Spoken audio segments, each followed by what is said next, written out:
The first thing Mason Pierce noticed when he walked into the greasy, nearly abandoned pizza shop was the woman behind the counter, flour smudged on her cheek, sleeves rolled up and arms elbow-deep in dough like she was fighting for her life. "This isn't gonna save you," Mason muttered under his breath, flipping through the financials on his phone as he stepped further into the space. The numbers were a disaster. Palermo's Pizza had been a family-run joint for over 20 years, but after the owner passed away, the place barely stayed open another 6 months. Mason's company had bought it last week for the location, not the crust. He was here to shut it down. The woman looked up, narrowed her eyes, and wiped her hands on her apron like she was preparing for battle. "You lost, or just judging the place from a distance like everyone else?" Mason raised an eyebrow. "Neither. I own it." Her posture stiffened. "You're the new owner?" "Mason Pierce, CEO of Pierce Ventures." "Great," she muttered. "So you're the guy who's gonna turn this place into a smoothie bar or something equally soulless?" He gave her a once-over. She had fire in her eyes and stubbornness clinging to every word. She wasn't afraid of him, which was unexpected. "And you are?" he asked.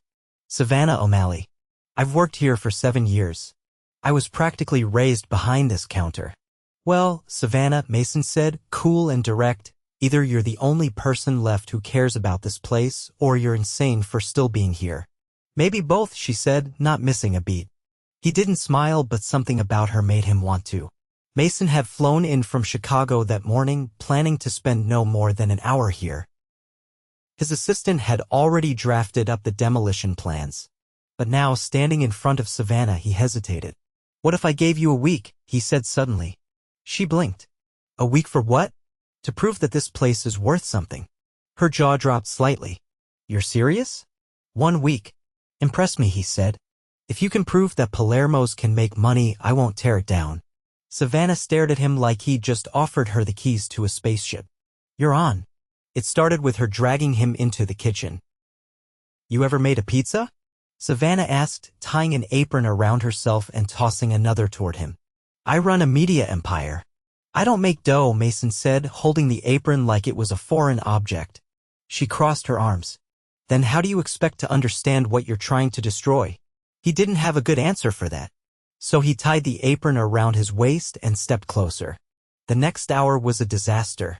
Mason dropped flour everywhere, accidentally used salt instead of sugar, and nearly set the oven on fire trying to be helpful. Savannah laughed so hard she had to lean against the counter. "You're actually worse than my 6-year-old niece." "Good to know," he muttered, wiping sauce off his sleeve. But underneath the mess and the teasing, something shifted. Mason hadn't laughed in months. Not since his father died and left him the company, the pressure, the expectations. And Savannah? She was the first person who didn't care about his last name, his suits, or his bank account. She challenged him. And that was dangerous. The next day, Mason showed up again. He didn't know why. He could have sent someone else. But when he walked through those doors and saw Savannah balancing a tray of calzones while yelling out orders, he forgot what he was supposed to be doing.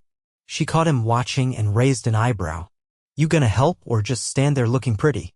He rolled up his sleeves. By the end of the second day, they had cleaned the place top to bottom, reworked the menu, and started an Instagram account.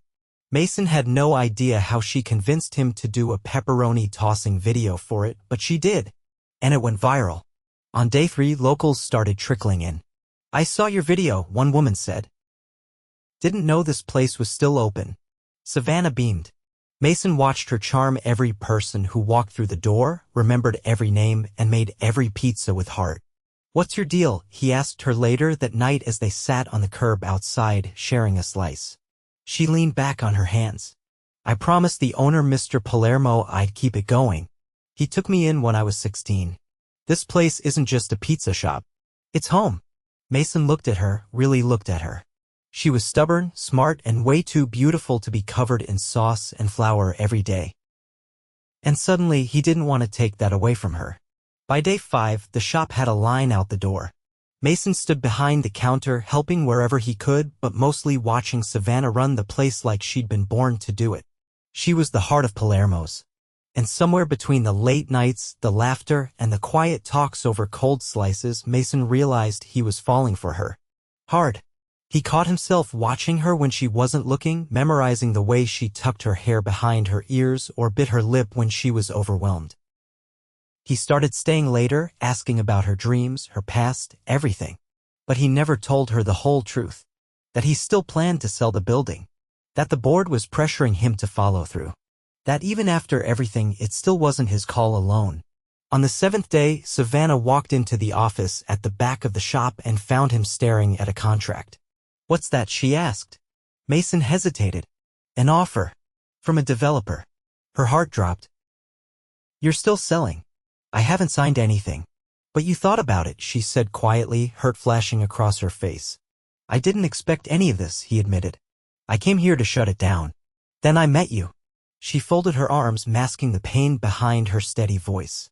"You said I had a week. You had me in 3 days," he said, stepping closer. "But this is complicated." She shook her head. "No, it's not.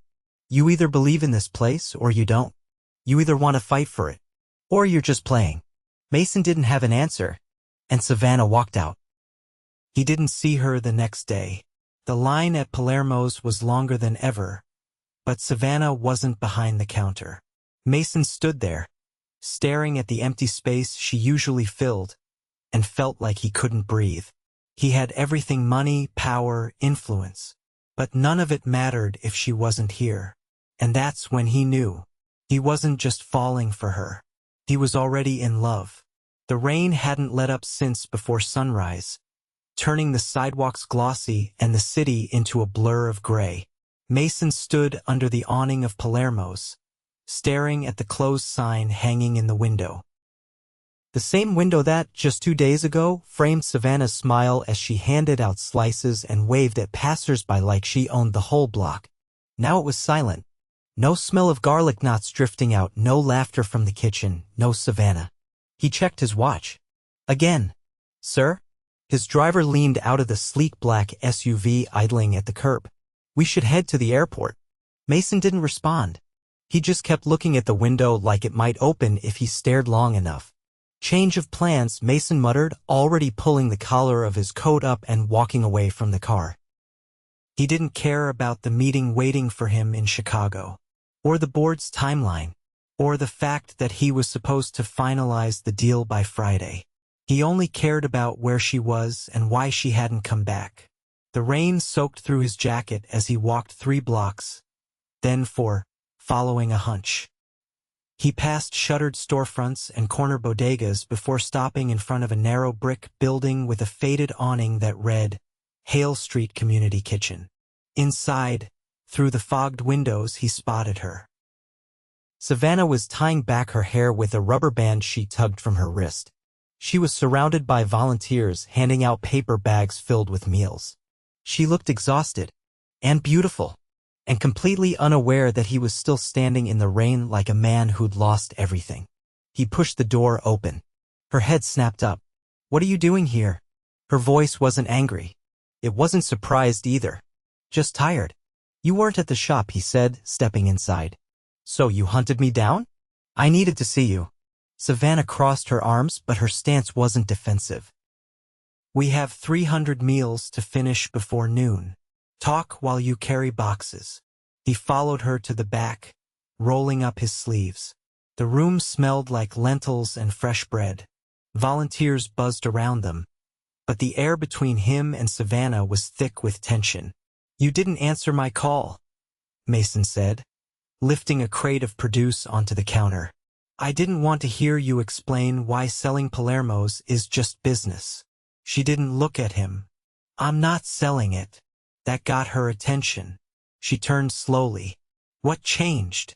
"You," he said. "I walked in planning to give you a week. You gave me a reason not to walk away at all."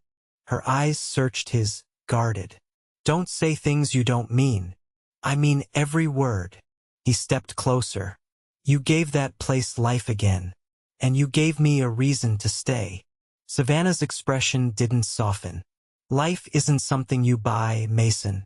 You can't throw money at a place and expect it to matter." "I know." he said quietly. That's why I'm not just keeping Palermo's. I'm giving it to you. The crate she was holding slipped an inch before she caught it again. What? I signed over the property this morning. The paperwork's with my attorney. It's yours. No strings. She stared at him. Why would you do that?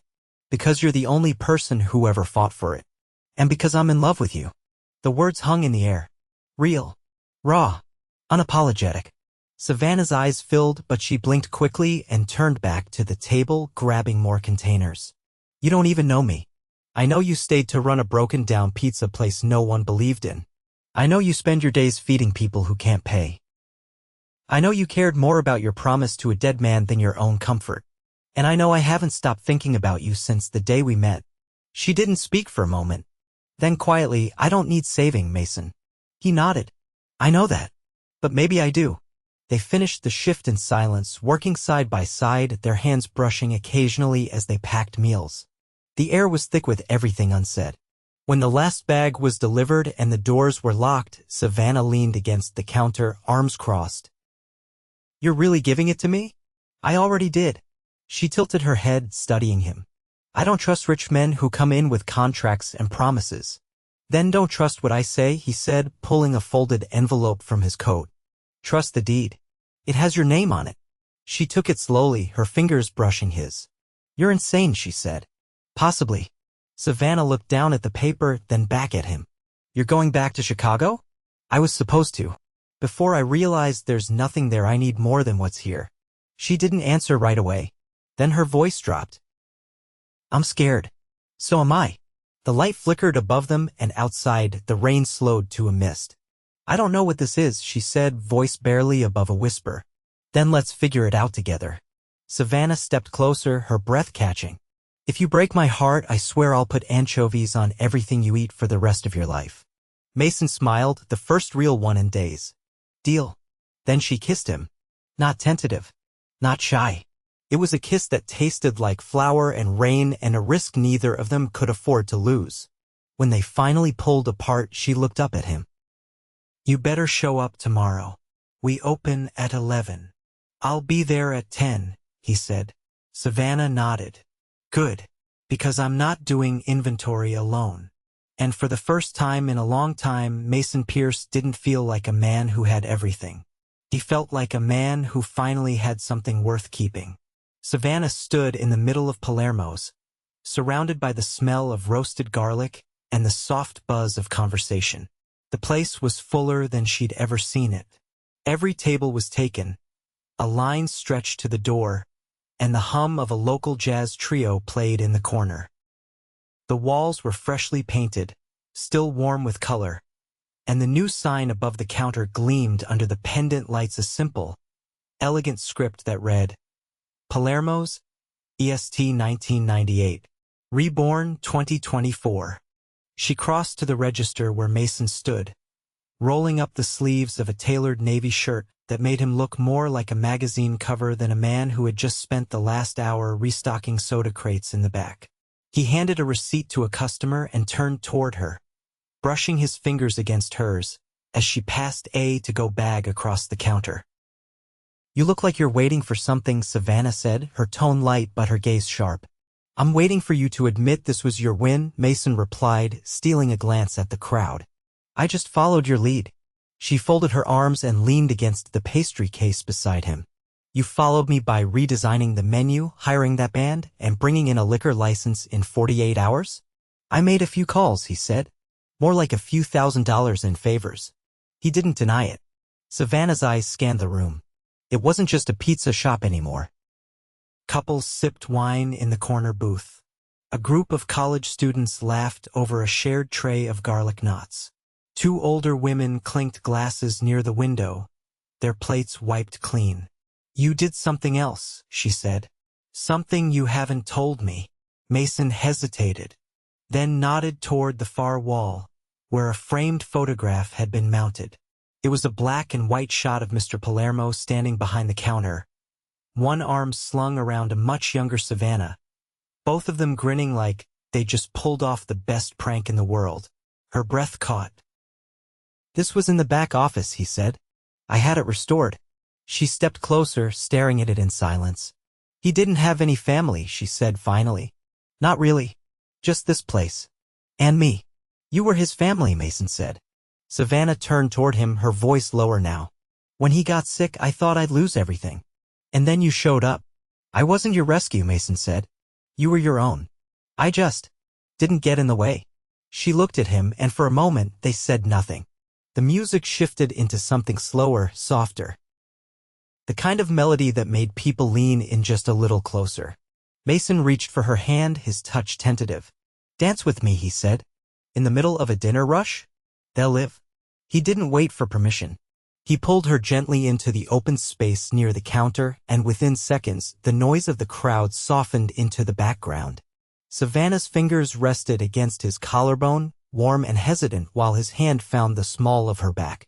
You're not what I expected, she said. Neither are you. She tilted her head, her voice quieter. You're still leaving, aren't you? Mason's jaw tensed. I thought I would. But now, I'm not so sure. Savannah stepped back slightly, eyebrows raised. You mean you don't have a jet waiting? He shook his head. I canceled it this morning. She frowned. That's a pretty big decision for someone who's used to having 5 assistants schedule his socks. I only have 2 for that, he said, deadpan. She laughed, a quick, surprised sound that made him want to hear it again. Why'd you cancel? She asked. Because every time I tried to picture my life without this place. Without you in it. It felt like I was walking away from something I hadn't even begun to understand. Savannah's eyes searched his. Not with fear, but with the weight of someone who had been let down before. I don't need a man to stay for me, she said. I'm not staying for you, Mason said. I'm staying because I want to build something with you. Something real. She didn't answer right away. Instead, she leaned in and rested her forehead gently against his chest. They stayed like that for a moment, just swaying. Then the kitchen door flung open, and a frazzled teenager in a Palermo's cap shouted, We're out of mozzarella again. Savannah groaned. That's the 3rd time. Did no one order more?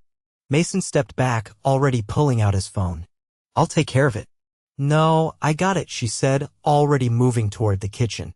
He watched her disappear behind the swinging door, then looked around the dining room. A man in a suit raised a glass toward him in a silent thank you. A little girl at a nearby table waved with cheese stuck to her chin. Mason gave her a half wave and turned toward the front, where a delivery guy was dropping off a bouquet of white tulips at the counter. He frowned. I didn't order flowers.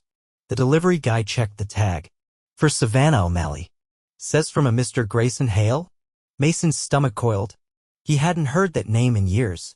He pulled the card from the bouquet and read it once. Then again. It was short. Just a name and a line. Congratulations on keeping what was never yours. Mason stared at the message, his jaw tight.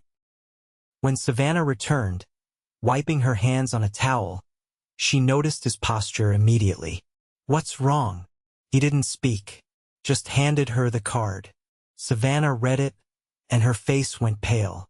I didn't think he'd ever come back, she whispered. Mason took a step closer. Who is he? She folded the card once, then again, voice low. My ex. He left years ago. Said I was wasting my life here, that I'd never make anything of this place. He wanted me to sell it and move with him to Los Angeles. And now he's sending threats? Grayson doesn't threaten, she said. He insults. Subtly. With money and power. It's his favorite language. Mason's voice dropped. He's not getting this place. Or you. Savannah looked up at him, eyes steady. He already had his chance. Mason nodded once. Then he's about to learn what it's like to lose something worth keeping. Savannah didn't flinch. Let him try. Outside, the rain had stopped entirely. But inside Palermo's, something far stronger had begun to stir. The next morning, Mason didn't wake to the sound of his usual alarm or the vibration of back-to-back meeting reminders. Instead, it was a knock on the door of the apartment above Palermo's, the one he'd been quietly renovating for weeks. Savannah stood in the hallway, a paper bag in one hand, her expression unreadable. I brought breakfast, she said. Before the vultures downstairs eat everything. He stepped aside without a word, letting her in. The place still smelled faintly of paint and cedar from the new floors, but now, with her in the middle of it, it felt like something more than just a project. She set the bag on the counter and pulled out 2 foil-wrapped sandwiches. "I figured if you're going to keep hiding up here, you should at least eat something that doesn't come from a minibar." "I wasn't hiding," he said. "I was thinking." Savannah leaned a hip against the counter. "About Grayson? About everything." He didn't mention the call he'd received late last night. The one from an anonymous number that ended with a clipped laugh and a promise to make Palermo's mine, one way or another. Mason knew that voice. Grayson Hale wasn't bluffing. Savannah peeled back the foil and took a bite of her sandwich. "So what's our plan?" He tilted his head. You said you're in this with me. That means we make decisions together." She looked at him, eyes sharp. "And if Grayson thinks he can scare me into walking away, he's going to be disappointed." "I'm not worried about you," Mason said. "I'm worried he'll try to go around us. Buy out the vendors. Undercut our suppliers. Sabotage the reputation." "He's done it before." Mason's jaw tightened. "Then we stay ahead of him." She nodded once, then reached into her back pocket and pulled out a folded envelope. "This came yesterday. I didn't open it until this morning." He unfolded the letter. It wasn't a threat. It was a formal offer triple the market value for Palermo's, with a closing deadline of 72 hours. The signature at the bottom was unmistakable. "You're not even considering it, are you?" he asked. "Not for a second." Mason set the letter down and looked at her. "Then we'll fight it." Savannah crossed her arms. "You said you wanted to build something with me. Here's our first test." He reached out and brushed his thumb against her cheek. "Then we pass it." Downstairs, the morning rush began to build. Mason could hear the murmur of conversations and the scrape of chairs as customers settled in. But up here with her, the world felt quiet. Savannah glanced out the window. He's going to come in person eventually. Grayson doesn't lose well. I don't plan on letting him win." She gave him a long look, then walked to the door. "Let me know when you're ready to go public with this. He plays dirty, so we play smarter." She left without another word, but the air she left behind felt charged. By noon, Mason had locked in 2 new suppliers, all personally vetted. He rerouted the restaurant's payment processing to a more secure platform and added a legal team on standby.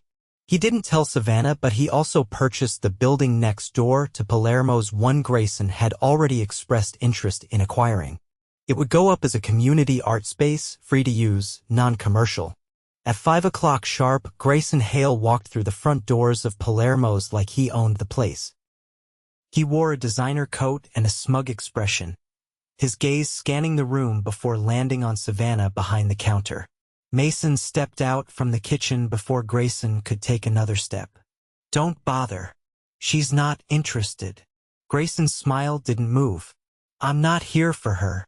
I'm here for my property." Savannah remained behind the counter, arms at her sides. "You sold your share years ago." "I built this block," Grayson said. "I gave it value." "You gave it neglect," Mason said. "We restored its worth." Grayson turned toward him, finally letting the grin drop. "You think you can outmaneuver me?" "I already did." Mason reached into his coat, pulled out a folded document, and handed it to Grayson. It was the deed to the building next door. Grayson flipped through it, his expression tightening. "You bought it." Mason nodded. "And the alley rights between them. You can't build your boutique hotel without access to that service entrance." Grayson's jaw locked. "You've gotten clever." "No," Savannah said. "He's just not afraid of you." Grayson looked at her, and for the first time, there was a flicker of something, maybe regret, maybe disbelief. "You really chose this." "Him. I chose myself," she said. "He just had the guts to stand with me." Grayson exhaled once and turned to leave. "This isn't over," Savannah called after him. "Yes, it is. When the door shut, the entire restaurant seemed to exhale with her. Mason walked over, unsure if she wanted quiet or comfort. She met his eyes. I didn't shake. You didn't flinch. He reached for her hand, and she let him take it. That night, the restaurant stayed open an hour later than usual. Neighbors poured in, having heard what happened. Someone brought a bottle of champagne. Someone else brought a cake with "still standing" written in red icing. Savannah stood beside Mason on the pizza line, flower on her wrist, hair tied up carelessly, and looked around at the people who had come not just for the food, but for them. She leaned closer. You know, if you ever get tired of COING, you make a decent line cook. I was thinking co-owner has a better ring to it, Mason said. She turned, surprised. I want to invest, he said. Not just with money. With time. With you. Savannah took a long breath. You're serious? I've never been more sure of anything. She looked away, blinking fast, and then back at him. Okay, but I still call the shots on sauce. Deal. 2 weeks later, the grand reopening of Palermo's drew a crowd that wrapped around the block. The mayor showed up. So did the local paper. And in the middle of it all, Mason stood in a tailored gray suit, holding Savannah's hand as she gave a speech that had people clapping before she even finished.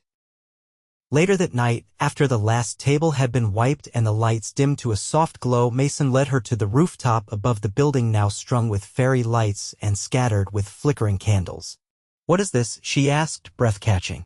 I figured a girl who saved a pizza place deserved something better than a rooftop picnic, he said. So I brought the city to you. The skyline glittered beyond them, and a single table stood in the center of the rooftop, already set with plates from her menu.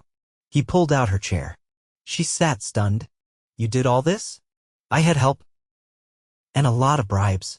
Savannah looked across the table at him. You're not the man I thought walked into Palermo's that first day. I'm not, he said. I'm better because of you. When the meal was over, he stood, walked around the table, and pulled something from his jacket pocket. She froze. He dropped to one knee. I didn't come here looking for a future, Mason said. But I found one. With you. So if you'll have me, I want to build the rest of it together. Savannah's hands flew to her mouth, her eyes wide and wet. Say something, he whispered. She fell to her knees in front of him and kissed him. When they finally broke apart, she whispered against his lips, Yes. Mason wrapped his arms around her. The city glowing behind them. The rooftop silent but for the wind and the hum of everything they'd built. It wasn't just a pizza place anymore. It was the beginning of everything. The first snowfall dusted the city like powdered sugar, soft and slow, settling on the rooftops and blanketing the sidewalks. Palermo's had officially entered its winter season, but inside, the warmth was immediate. The glow of Edison bulbs, the scent of rosemary and garlic wafting from the kitchen, and the low hum of conversation created a haven from the chill outside. Savannah stood at the edge of the dining room, clipboard in hand, surveying the space like a conductor before a symphony.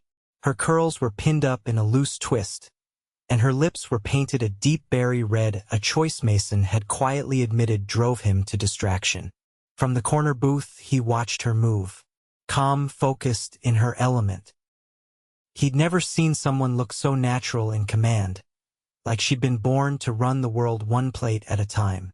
You're staring, she said without turning, sensing him as if tethered to his presence. I was admiring, Mason replied, rising and crossing the floor to her. Different thing entirely. She handed him the clipboard. You're in charge of the holiday tasting tomorrow. The mayor's office RSVP'd, and I'm not letting you charm your way out of it. I don't recall agreeing to be charming, he said. You don't have to. It's in your DNA. Just don't wear another 3-piece suit or the guests will think you're trying to buy City Hall. Then I'll wear flannel. Keep expectations low. Savannah laughed, and the sound curled around his chest like a thread, pulling him ever closer. They didn't talk about Grayson anymore. After the failed buyout, he'd faded back into the shadows of the city's elite, licking wounds in private. Mason had ensured the contracts for Palermo's and its surrounding properties were ironclad. Savannah had refused to spend another moment thinking about him, and Mason had followed her lead.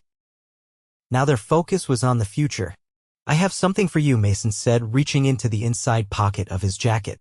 "If it's another diamond necklace, I'm going to start charging a luxury tax." "It's not jewelry." She quirked a brow as he passed her a slim envelope.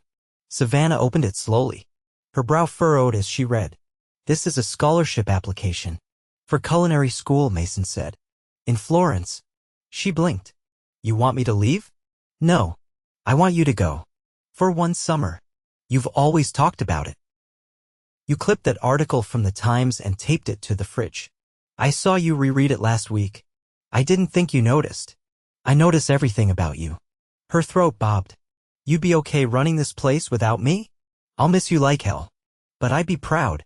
Savannah looked down at the application. Then back at him. "I thought you were the romantic in this relationship." "I am. That's why I'm not holding you back." She stepped forward, threading her arms around his waist. "You're not. You never have." He kissed her temple. "You'll go?" "I'll go. But only if you promise to meet me there at the end. We'll eat our way through Italy. One city at a time. You have yourself a deal." They stood like that for a while, the world moving around them but time slowing between their heartbeats. Weeks passed. The holiday tasting was a success. Savannah's rosemary fig flatbread was declared a revelation by the mayor herself. Reservations tripled. A write-up in a national food magazine called Palermo's The Heart of a City Rediscovered. Mason framed the article, but Savannah placed it in the back hallway beside the restored photo of Mr. Palermo. She said it belonged there, nestled in legacy. In early spring, Savannah boarded a plane to Italy with a suitcase full of kitchen tools and a heart full of nerves. Mason kissed her at the gate, whispered something only she would understand, and watched her disappear into the crowd. They talked every night. FaceTimes that stretched into the early hours. He sent her care packages with notes and tiny hand-drawn pizza cartoons. She sent him sketches of vineyards and photos of pasta that made him consider quitting everything to become her sous chef. When summer came, he flew to Florence. She met him at the train station, hair sun-kissed, hands flower-dusted, and eyes brighter than he'd ever seen them. He didn't wait for words. He pulled her into his arms and kissed her like the months apart had been a mere breath. They traveled through Tuscany, then Rome, then the Amalfi Coast. They cooked in street markets, danced in empty piazzas, and made promises beneath star-drunk skies. One warm August evening, on the terrace of a villa overlooking the Ligurian Sea, Mason brought out a small velvet box. Savannah didn't flinch this time. She opened it, saw the ring inside a delicate filigree band with a vintage-cut diamond, and looked up at him. "I already said yes," she whispered. "I know, but I wanted to ask again. This time, with Italy behind us and forever ahead."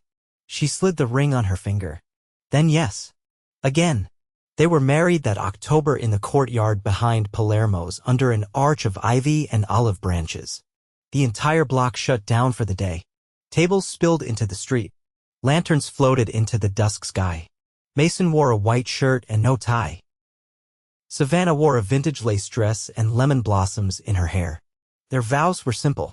"I promise to build something with you. And never tear it down. I promise to make room for your dreams. Even the ones that scare me. I promise to love you. Through flower, fire, and everything in between." They danced until midnight. Guests left with full bellies, warm hearts, and hand-wrapped slices of wedding pizza.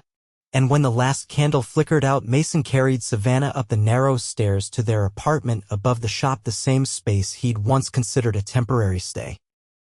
It had become their home. Years later, Palermo's remained the soul of the neighborhood. Locals still talked about the night the place almost disappeared and how love and a little dose saved it. Savannah never stopped creating. Mason never stopped believing in her. They cooked together, traveled, argued over basil ratios, kissed in the kitchen when no one was looking.